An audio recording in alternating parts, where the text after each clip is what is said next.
All right, guys, we're on 1 Samuel 14. It's the longest book this far. The longest book. So 1 Samuel 14, what stands out to me? So Saul committed a sin. He did some sort of burnt offering. And now there's some sort of, it's coming back to me when I used to read the Bible before. There was a person that came before David. I think it was Saul. I think the power dynamic shifted over. I think I'm taking a guess here. So Saul committed a sin, and Samuel kind of tells him, well, the Lord had sought him a man after his own heart, and the Lord hath commanded him to be captain over his people, because thou hast not kept that which the Lord commanded thee. So it's kind of feel like Samuel was telling Saul, like, well, God has chosen somebody else, and that was already predetermined. And again, remember, the only reason why Samuel appointed Saul, because he went to God and said, hey, man, people are fucking complaining, kind of like to Moses, like they want someone to rule over them. And so Saul was actually like never supposed to be this kind of wasn't in God's plans, you could say. The God of the Bible wasn't in his plans. Chose Saul um, just to give them what they were asked for. And it's like, all right, you want one? Okay, I'm going to give you one. He's not going to be great. And you're going to get what you asked for, and you're going to see what's going on. So 1 Samuel 14, it's really long. Be about 10 minutes maybe. It's 2 pages and a half. 2 pages and 3/5. 1 Samuel 14. Now it came to pass upon a day that Jonathan, the son of Saul, said unto the young man that bore his armor, come and let us go over to the Philistines' garrison.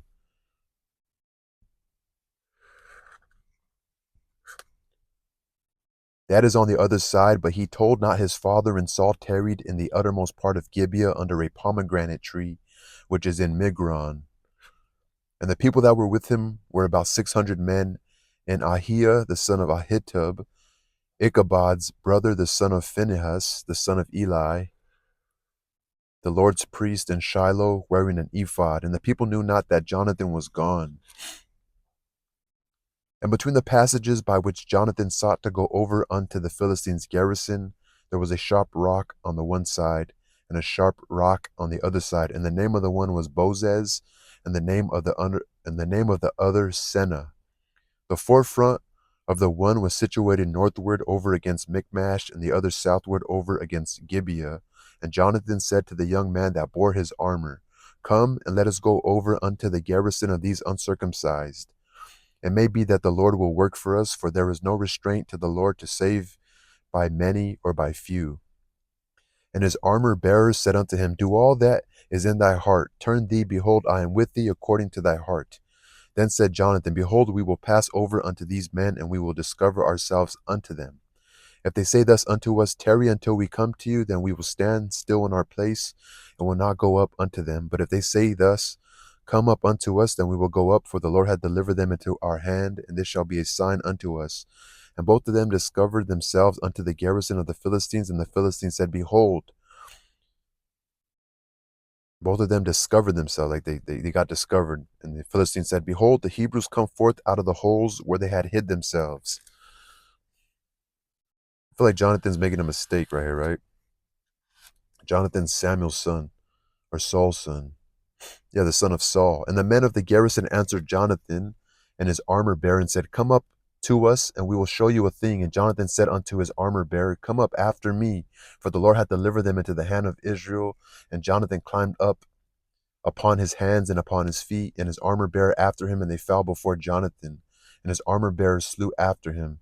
And that first slaughter which Jonathan and his armor bearer made was about 20 men, within as it were a half acre of land,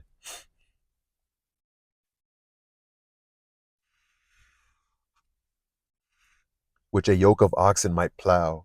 And there was trembling in the host, in the field, and among all the people, the garrison and the spoilers, they also trembled, and the earth quaked, so it was a very great trembling. Mm. And the watchmen of Saul and Gibeah of Benjamin looked, and behold, the multitude melted away, and they went on beating down one another. Then said Saul unto the people that were with him, Number now, and see who is gone from us. And when they had numbered, behold, Jonathan and his armor bearer were not there. And was at that time with the children of Israel. No. So Saul said unto Ahiah, Bring hither the ark of God. For the ark of God was at that time with the children of Israel. And it came to pass while Saul talked unto the priest that the noise that was in the host of the Philistines went on and increased. And Saul said unto the priest, Withdraw thy hand. And Saul and all the people that were with him assembled themselves. And they came to the battle, and behold, every man's sword was against his fellow. And there was a very great discomfiture.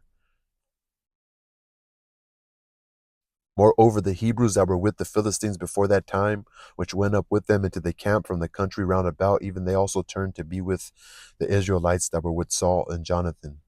Likewise, all the men of Israel which had hid themselves in Mount Ephraim, when they heard that the Philistines fled, even they also hard after them in the battle.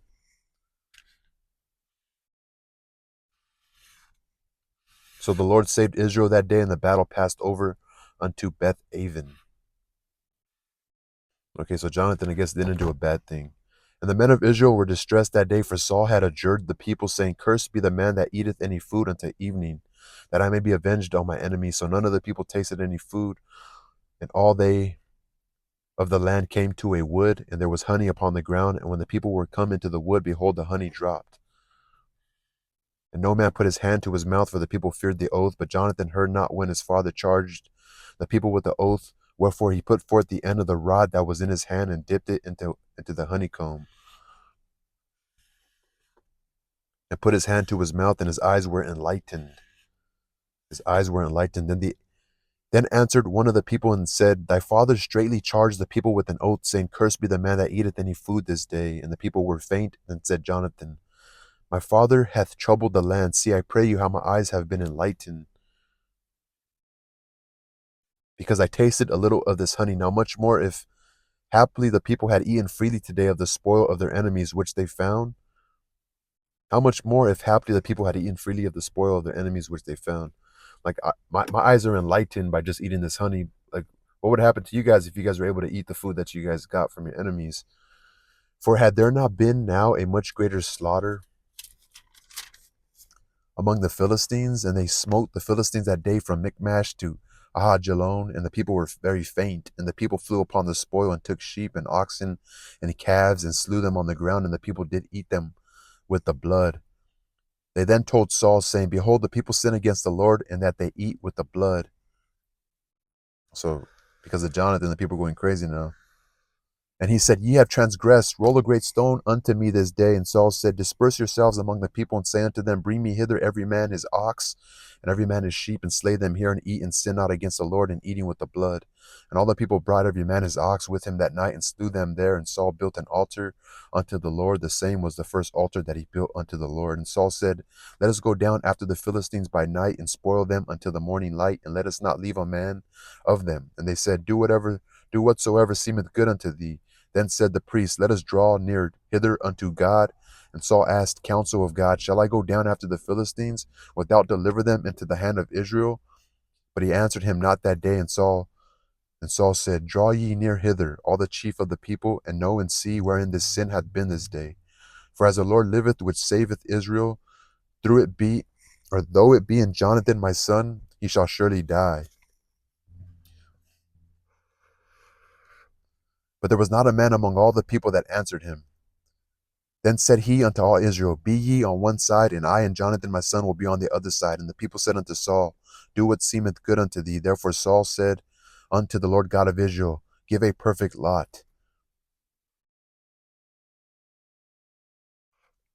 Give a perfect lot. And Saul and Jonathan were taken, but the people escaped. And Saul said, Cast lots between me and Jonathan my son. And Jonathan was taken. And Saul said to Jonathan, Tell me what thou hast done. And Jonathan told him and said, I did but taste a little honey with the end of the rod that was in my hand, and lo, I must die.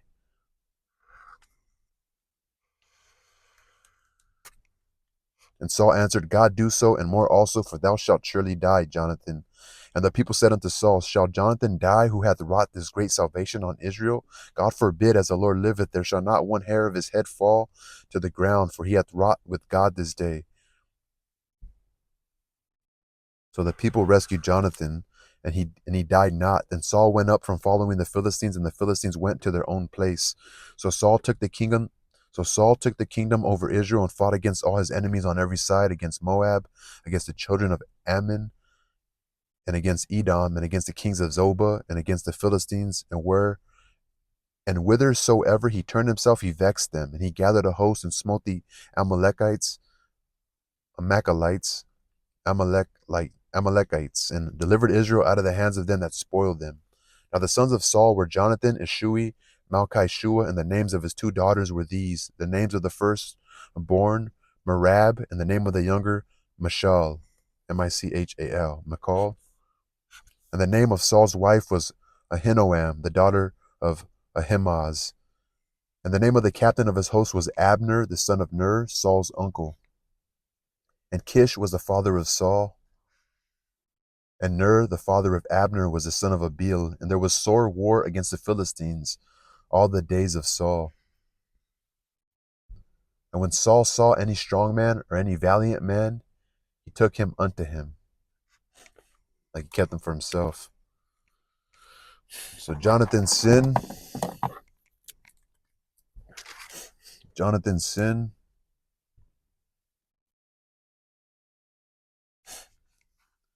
People saved Jonathan.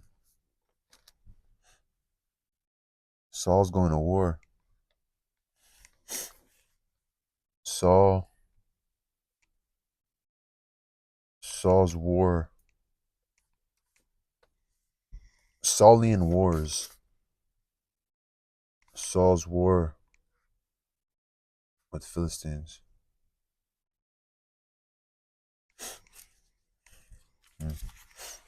People saved Jonathan because they feel like, well, he just freed us from the Philistines.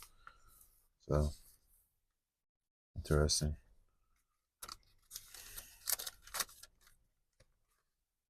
That's the end of 14.